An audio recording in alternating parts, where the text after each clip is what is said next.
It's the end of the day with Ray. Hello, my friends. Well, ladies and gentlemen, today I want to do part 2 of yesterday's episode on Xerox's reinvention. If you look on the gigantic Sharp Interactive board, you'll see a picture of Joe Wilson. It's actually a video. And no, when Joe Wilson was the president of Xerox, they did not have YouTube. So this video is a little bit grainy and old. The video is about a minute and a half, but I wanted to play it in the start of today's episode because Joe Wilson is giving an orientation to the employees at Xerox. So let's just listen to what Joe has to say, and then I'm going to share some thoughts. So here we go. We are a company which pays a premium on imagination and the use of creativity and the use of brains to think of new ideas. We don't want to do things the same old way. We suspect the same old way. Therefore, as you come here, I hope you come with an attitude that change will be a way of life for you. You will not be doing things tomorrow the way you're doing them today.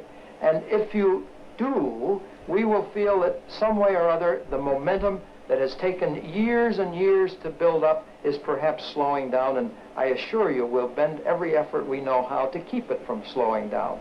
Therefore, we're seeking people who are willing to accept risk, who are willing to try new ideas, who have new ideas of their own, who are not afraid to change what they are doing from one day to the next or 1 year to the next, who welcome new challenges, who welcome new people, who welcome new positions.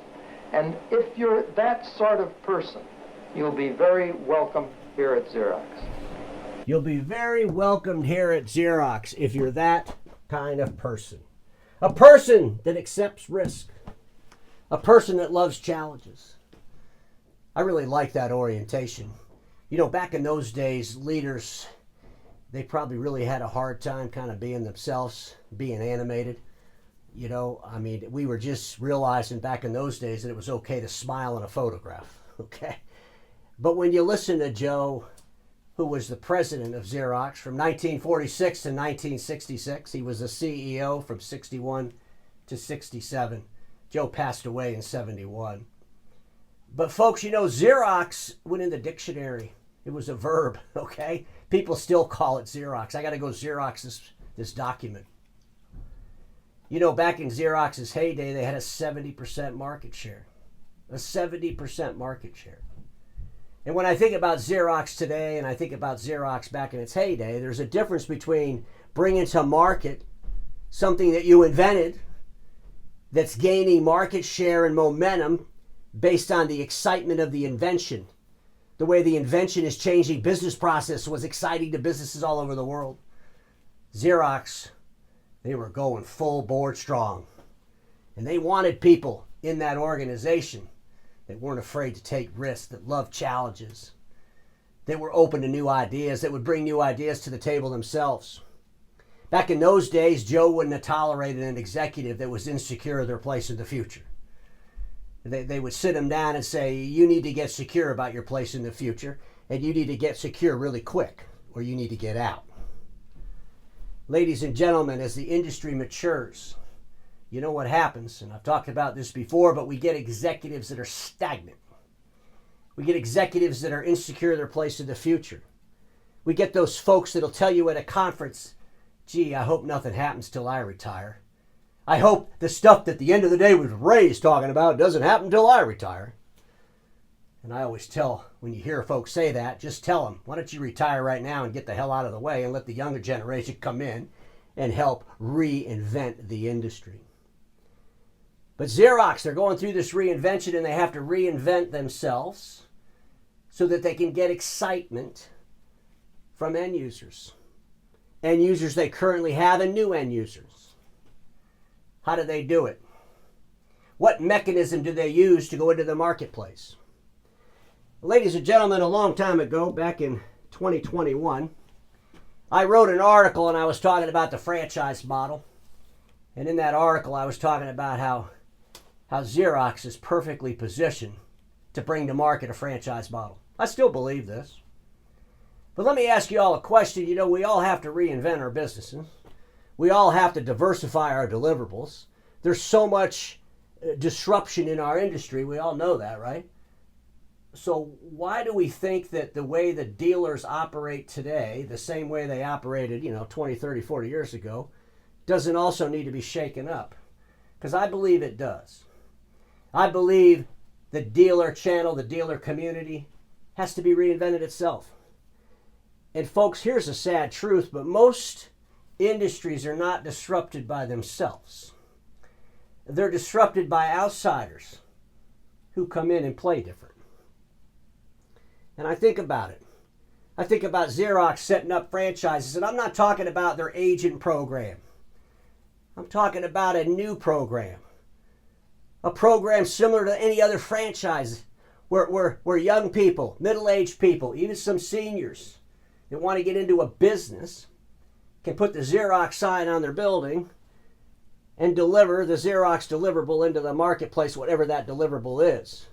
And as Xerox reinvents itself and reinvents its deliverable, I believe there's great opportunity for this. And ladies and gentlemen, I wrote that article, excuse me, August of 2021. The OEMs have to do something with their relationships with dealers. It was in 2020, and I reiterated here in 2021 that I don't see Xerox as an OEM. Xerox is the largest dealer in the world. Xerox uses a direct business and a dealer business, but they're the largest footprint to the end user, delivering print equipment as supplies and services in the world. Xerox is reevaluating their direct footprint, and I think they should reevaluate their direct footprint. But when I think about a franchise model, I think of how exciting this could be.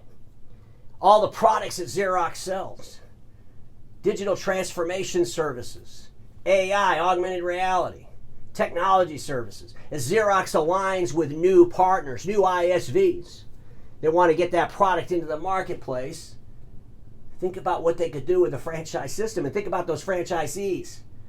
They make an investment to become a franchise owner of the Xerox in their town. And then they go into the marketplace and they deliver the deliverable the same way the other Xerox agency does. And ladies and gentlemen, I don't want you to be confused. This isn't about Xerox agent program or Xerox dealer program.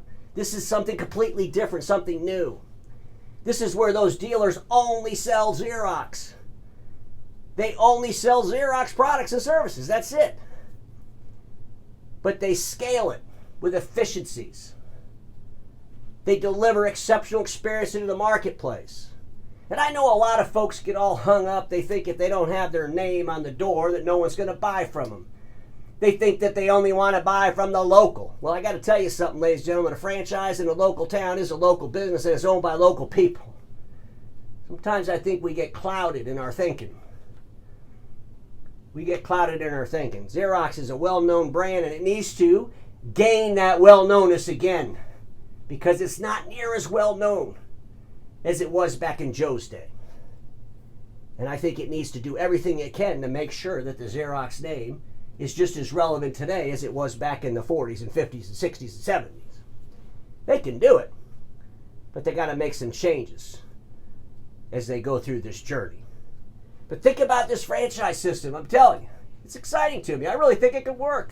It doesn't have to be just Xerox. I think some of the other actors in the industry could do the same thing. You know, you want loyalty from those resellers in the marketplace. Well, if they're a franchisee, guess what? They're going to have all kinds of loyalty to you.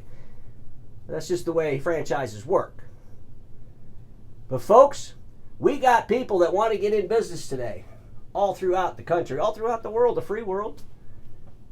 In our industry, why can't it have a franchise system? Why can't we think of new ideas and take risks, accept those challenges? I think Joe, when he was given that orientation those many years ago, was spot on. We don't need to be the same. We need to figure out how to be different. Because everybody watching me and everybody that was watching Joe way back then knew this for sure. Status quo is the killer of all that'll be invented. Don't get stuck in status quo, and I'll see you all tomorrow.